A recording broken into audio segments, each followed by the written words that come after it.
Hello everyone and very warm welcome to all my viewers. So today we are going to discuss another Mendelian disorder, sickle cell anemia. As the name suggests, it is a type of anemia. Anemia क्या होता है?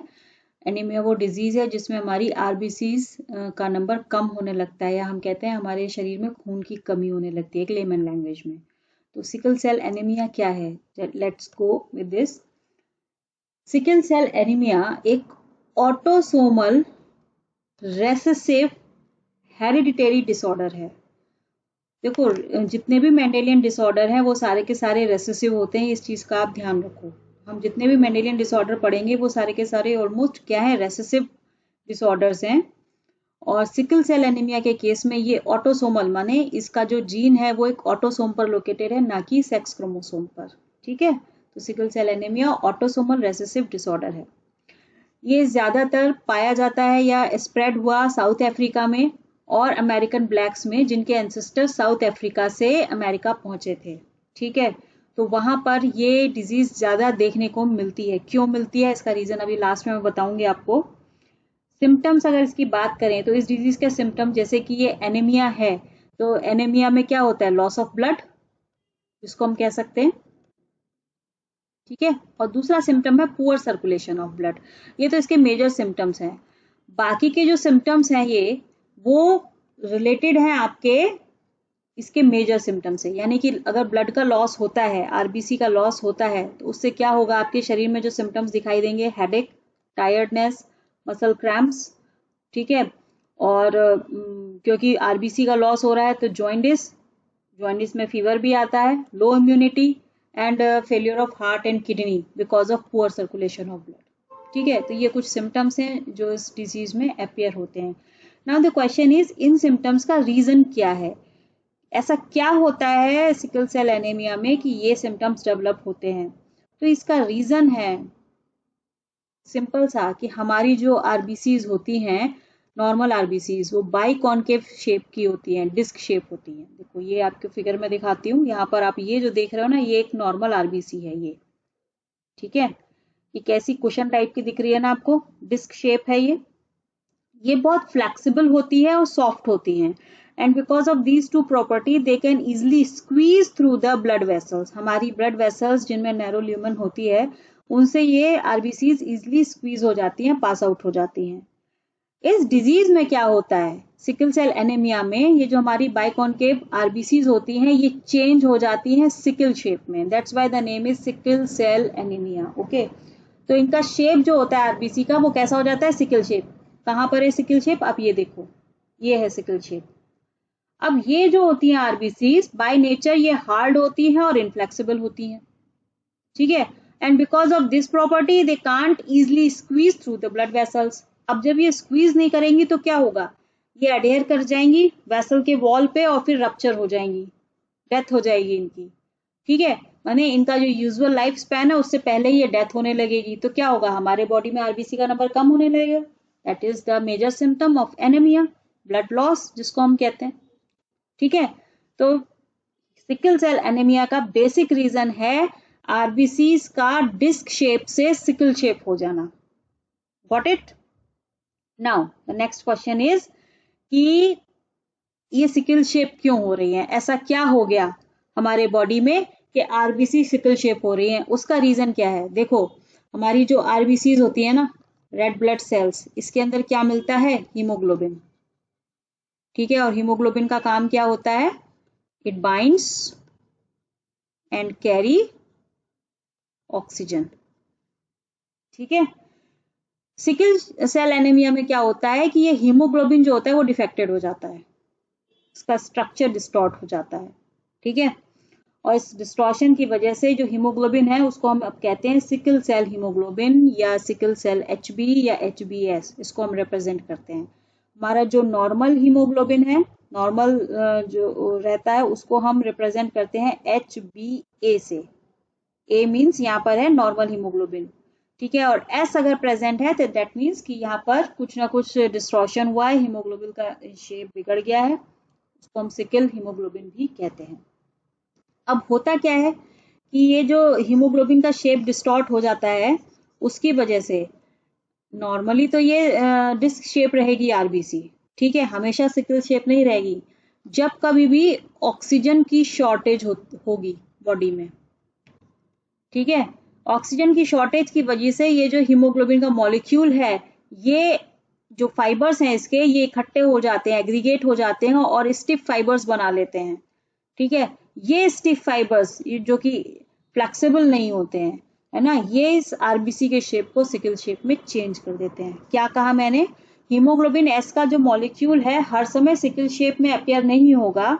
जब कभी हमारे body में oxygen की shortage होगी या किसी पर्टिकुलर ऑर्गन में ऑक्सीजन की शॉर्टेज होती है, तो उस एरिया में ये जो हीमोग्लोबिन एस के मॉलिक्यूल्स हैं ये इकट्ठे होकर के फाइबर्स बना लेते हैं, स्टिफ फाइबर्स। ये क्योंकि इनफ्लेक्सिबल होते हैं तो ये आरबीसी को सिकल शेप दे देते हैं और ये इजिली स्क्वीज नहीं हो पाते हमारी ब्लड वेसल्स से। अब जब ये स्क्वीज नहीं हो पाते तो क्या होगा, जिस पर्टिकुलर ऑर्गन में ये ब्लड वेसल जा रही है वहां पर ब्लड की सप्लाई कम होने लगेगी, ठीक है, ब्लड सप्लाई रिड्यूस हो जाएगी, ठीक है। तो दो मेजर सिम्टम्स बताए थे मैंने कि एक तो क्या होता है, ब्लड सप्लाई रिड्यूस हो जाती है, और दूसरा क्या होता है, एनीमिया हो जाता है। तो एनीमिया की वजह आपको समझ में आ गई क्यों हो रही है, ये डिस्टॉर्ट होने लगते हैं, सिकल शेप आरबीसी जल्दी खत्म होने लगते हैं। और पुअर सर्कुलेशन क्यों होता है, क्योंकि ये इजिली स्क्वीज नहीं कर पाते, तो सप्लाई इतनी तेजी के साथ नहीं होती ऑर्गन को। क्लियर। अब now the next question is कि ये HbS क्यों प्रोड्यूस हुआ। नॉर्मल जब हीमोग्लोबिन बन रहा था, HbA बन रहा था, तो HbS कहाँ से एकदम से एग्जिस्टेंस में आ गया, तो ये एकदम से एग्जिस्टेंस में नहीं आया। अब यहाँ पर इसका मेन रीजन है, आप हीमोग्लोबिन का अगर स्ट्रक्चर देखोगे ना, इसका स्ट्रक्चर की अगर मैं बात करूं तो इसमें 4 पॉलीपेप्टाइड चेन्स होती हैं, 4 पॉलीपेप्टाइड से ये मिलकर बना होता है, ठीक है, जिसमें से आपकी 2 होती हैं अल्फा चेन और 2 होती हैं बीटा चेन, या बीटा पॉलीपेप्टाइड हम इसको कह सकते हैं, चेन ना कह के हम इसको पॉलीपेप्टाइड कह देते हैं। 2 हैं अल्फा पॉलीपेप्टाइड और 2 हैं बीटा पॉलीपेप्टाइड, ठीक है। तो होता क्या है इसमें, जो बीटा पॉलीपेप्टाइड होती है उसमें एक म्यूटेशन हो जाता है, ठीक है। बीटा पॉलीपेप्टाइड डीएनए के जिस सेगमेंट से बन रही है, ध्यान से सुनना, उस डीएनए में एक नाइट्रोजनस बेस का सब्स्टिट्यूशन हो जाता है, ठीक है, बीटा चेन। और इसमें हुआ क्या, म्यूटेशन, और म्यूटेशन भी कौन सा था, सब्स्टिट्यूशन। इंपॉर्टेंट है, यही क्वेश्चन है आपके नीट के, सब्स्टिट्यूशन म्यूटेशन हुआ इसमें। सब्स्टिट्यूशन की वजह से क्या होगा, एक अमीनो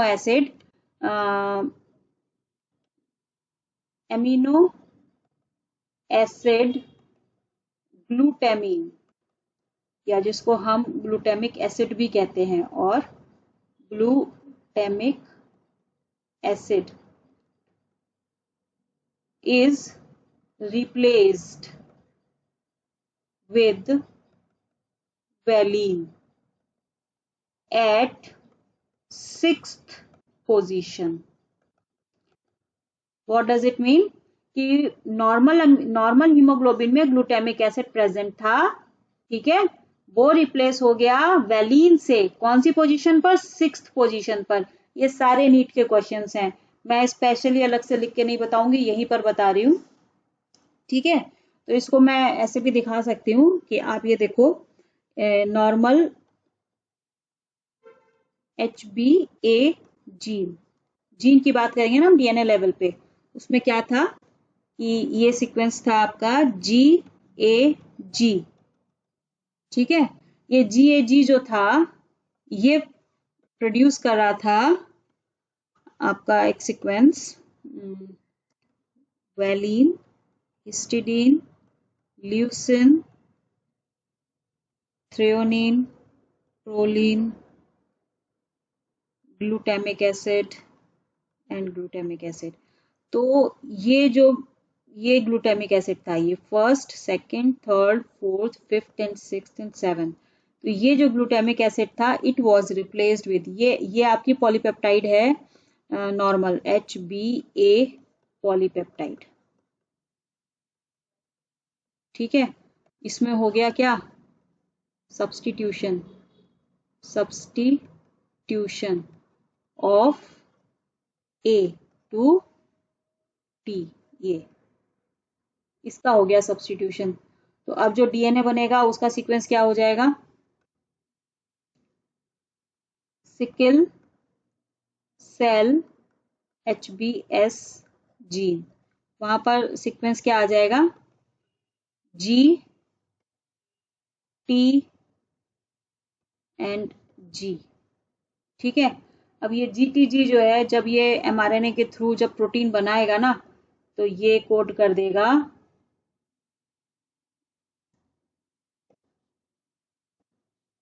वैलीन 6th पोजीशन पे। बाकी स्ट्रक्चर सेम रहेगा, बाकी सारे अमीनो एसिड सेम रहेंगे, बट ये रिप्लेस हो गया आपका ग्लूटामिक एसिड से वैलीन। और because of this a single mutation, एक बेस पेयर का म्यूटेशन होने से ही ये जो हीमोग्लोबिन का स्ट्रक्चर है ये डिस्टॉर्ट हो जाता है सिकल शेप में। यहाँ पर एक चीज ध्यान रखो, ये सब्स्टिट्यूशन म्यूटेशन है, एडेनिन रिप्लेस हुआ है थाइमिन से। एडेनिन क्या होता है, एक प्यूरिन है, थाइमिन क्या है, एक पिरिमिडिन है, यानी कि प्यूरिन जो था वो चेंज हो गया पिरिमिडिन में। कौन सा म्यूटेशन होता है, ये ट्रांसवर्जन। ठीक है, ट्रांसवर्जन सब्स्टिट्यूशन म्यूटेशन होता है 6th अमीनो एसिड में, 1 बेस पेयर का एडेनिन की जगह थाइमिन आ जाता है, और ग्लूटामिक अमीनो एसिड की जगह वैलिन आ जाता है, और हमारा हीमोग्लोबिन जो होता है वो नॉर्मल से सिकल हीमोग्लोबिन में चेंज हो जाता है। आई होप क्लियर हुआ होगा आपको क्या रीजन है सिकल सेल एनीमिया का। ठीक है, सिकल सेल एनीमिया का एक बार समराइज कर देती हूँ। सिकल सेल एनीमिया जो होता है उसमें आरबीसी की शेप सिकल शेप हो जाती है। ठीक है, नॉर्मल जो आरबीसी होती हैं वो डिस्क शेप होती हैं, वो सिकल शेप हो जाती हैं। सिकल शेप क्यों हो जाती है, क्योंकि उनके अंदर जो हीमोग्लोबिन मिल रहा है वो डिस्टॉर्ट हो जाता है। डिस्टॉर्शन क्यों, या डिस्टॉर्शन क्यों हो रहा है, डिस्टॉर्शन हो रहा है एक म्यूटेशन की वजह से डीएनए में, जो बीटा पॉलीपेप्टाइड चेन को एक्सप्रेस करवाता है। उसमें जो 6th अमीनो एसिड है वो ग्लूटामिक एसिड से वैलिन में चेंज हो जाती है एक बेस पेयर के म्यूटेशन से। ठीक है, कौन सा म्यूटेशन है, सब्स्टिट्यूशन, ट्रांसवर्जन सब्स्टिट्यूशन म्यूटेशन। ठीक है, तो ये तो बात हो गई कि कैसे होता है। अब नया एक पॉइंट है यहाँ पर, सिकल सेल ट्रेट क्या है। देखो, ये मैंने स्टार्टिंग में बताया था सिकल सेल एनीमिया के स्टार्टिंग में कि ये एक रेसेसिव डिसऑर्डर है। रेसेसिव का मतलब क्या होता है कि जब HbS दोनों ही क्रोमोसोम पर प्रेजेंट होगा तभी ये एक्सप्रेस होगा। ठीक है, अगर कंडीशन HbA और HbS है तब A जो है वो डोमिनेट करेगा S पे, क्योंकि ये रेसेसिव है। क्लियर, ये डोमिनेटिंग है, डोमिनेंट है। ठीक है, तो जो हीमोग्लोबिन बनेगा वो कौन सा बनेगा, HbA। क्लियर, लेकिन सिकल सेल ट्रेट क्या होता है, जो हेट्रोजाइगस कंडीशन होती है ना HbA HbS वाली, इसको हम कहते हैं सिकल सेल ट्रेट। क्यों कहते हैं सिकल सेल ट्रेट, क्योंकि ये एक एडवांटेज शो करती है अगेंस्ट मलेरिया। मतलब सिकल एलील जो हेट्रोजाइगस कंडीशन में होता है ना, ये इंडिविजुअल्स को मलेरिया से प्रोटेक्ट करता है। अब ये मलेरिया से प्रोटेक्ट कैसे करता है, और ये पाया गया है कि 20 से 40% जो अफ्रीकन पीपल हैं उनमें ये जो हीमोग्लोबिन का जीन है ना वो हेट्रोजाइगस कंडीशन में प्रेजेंट है, मतलब ये उनके पास सिकल सेल ट्रेट मौजूद है।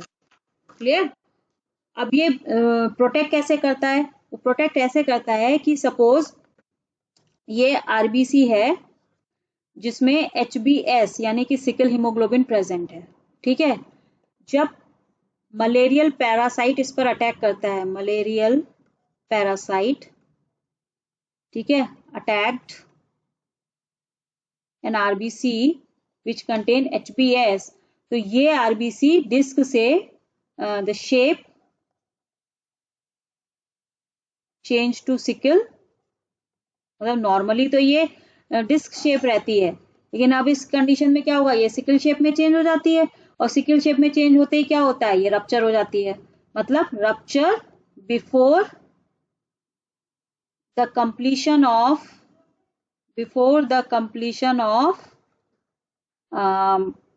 Parasite cycle.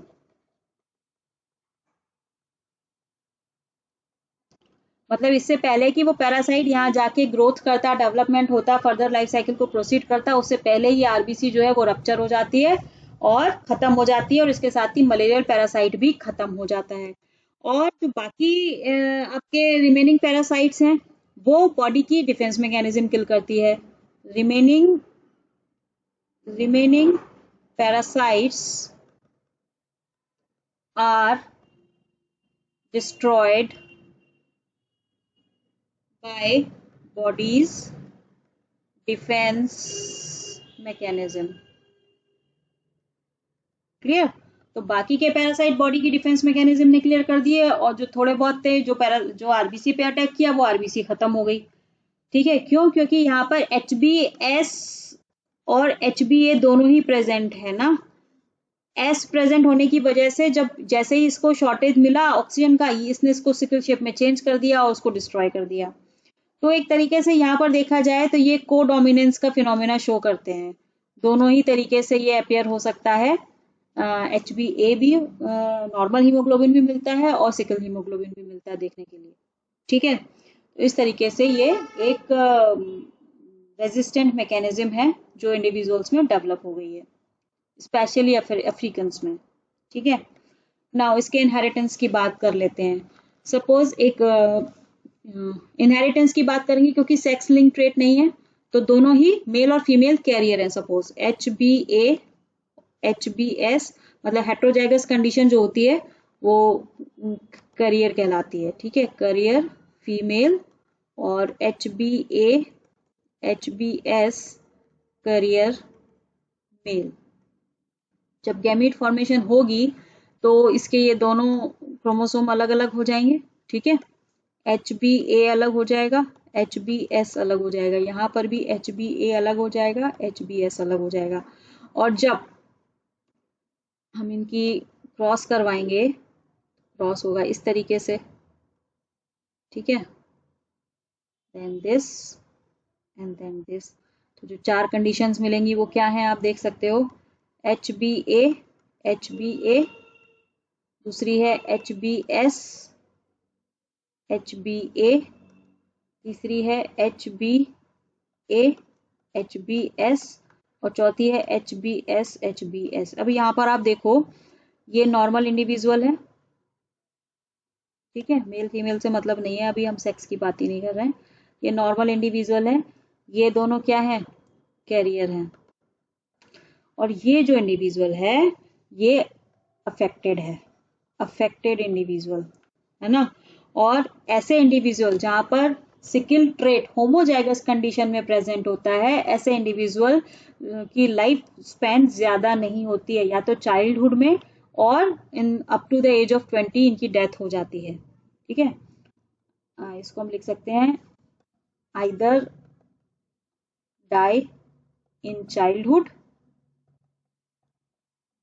और अप टू एज ऑफ 20। ठीक है, तो ऐसे इंडिविजुअल सरवाइव नहीं करते हैं। क्लियर?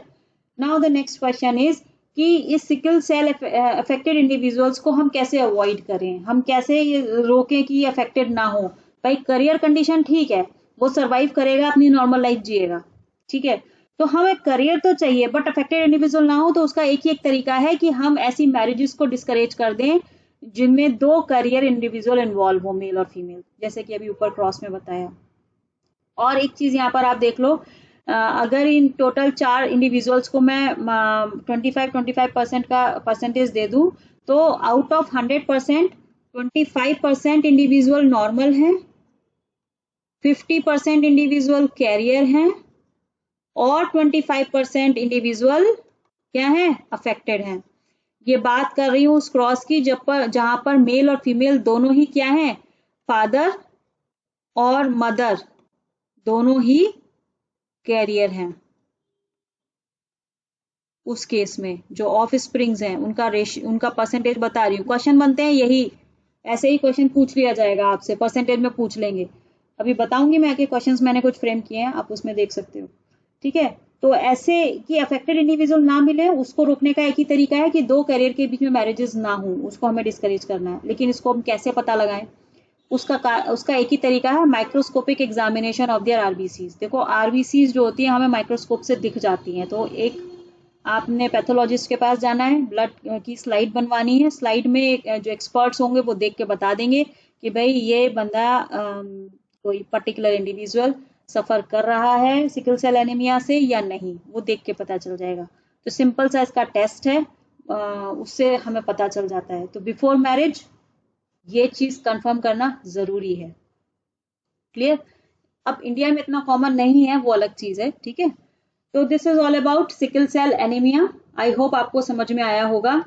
अब बात कर लेते हैं इनसे रिलेटेड कुछ क्वेश्चंस की। ज्यादा क्वेश्चंस तो नहीं मिले, लाइक अभी मैंने आपको बताया in a cross between a male and female both heterozygous for sickle cell anaemia, ठीक है। Then what percentage of the progeny will be diseased, तो कितने परसेंट डिजीज मिलेंगे? देखो यहाँ पर अभी बताया मैंने इनहेरिटेंस में, ये देखो अफेक्टेड इंडिविजुअल कितने हैं? 25%। इस क्रॉस से क्लियर है, तो हमारा आंसर क्या हो जाएगा? 25%। या फिर आप क्रॉस बना के देख सकते हो, जैसे अभी मैंने बना के दिखाया, ठीक है। Next question, sickle cell anaemia is, ये क्वेश्चन इंपॉर्टेंट है, थोड़ा ट्रिकी है, ध्यान से देखना इसको। कैसे होता है? It is caused by substitution of valine by glutamic acid in the beta chain of haemoglobin. आप कहोगे भैया 2 ही पढ़े थे, ग्लूटामिक एसिड और वेलिन और बीटा चेन पढ़ी थी, तो भैया यही आंसर सही है। बट यहाँ पर आप ये देखो, वेलिन को वो रिप्लेस करा रहा है ग्लूटामिक एसिड से, ये गलत है। हमारे केस में क्या हुआ था? ग्लूटामिक एसिड रिप्लेस हुआ था बाय वेलिन, ठीक है, तो ये गलत है। दूसरा, it is caused by a change in single base pair of DNA. Yes, single base pair DNA अभी मैंने पीछे बताया। It is characterized by elongated sickle-like RBCs. Yes, with a nucleus. No. Human RBC में nucleus नहीं होता है, ये enucleated होती हैं। It is an autosomal disease है, linked dominant trait है। No, it is a recessive trait। तो हमारा सही ऑप्शन क्या है? हमारा आंसर है B. It is the right answer। यहाँ पर है C, ठीक है। Next question, sickle cell anaemia is autosomal dominant inheritance? No. X linked recessive inheritance? X linked तो ये है ही नहीं। Autosomal recessive inheritance? Yes. X linked dominant inheritance? No. तो हमारा राइट आंसर क्या है? ऑटोसोमल रेसेसिव इनहेरिटेंस शो करता है सिकल सेल एनीमिया। तो this is all about sickle cell anaemia. I hope आपको लेक्चर समझ में आया होगा। आपकी कोई भी क्वेरीज हो तो आप कमेंट सेक्शन में मुझसे पूछ सकते हैं, और इससे रिलेटेड कोई भी वीडियोस हैं जीन म्यूटेशन से रिलेटेड, उनका डिस्क्रिप्शन बॉक्स में मैं शेयर कर दूंगी लिंक, आप देख सकते हो वहां से। तो मिलते हैं नेक्स्ट लेक्चर में with all other Mendelian disorders. Till then stay safe, stay healthy and keep studying. Goodbye, thank you.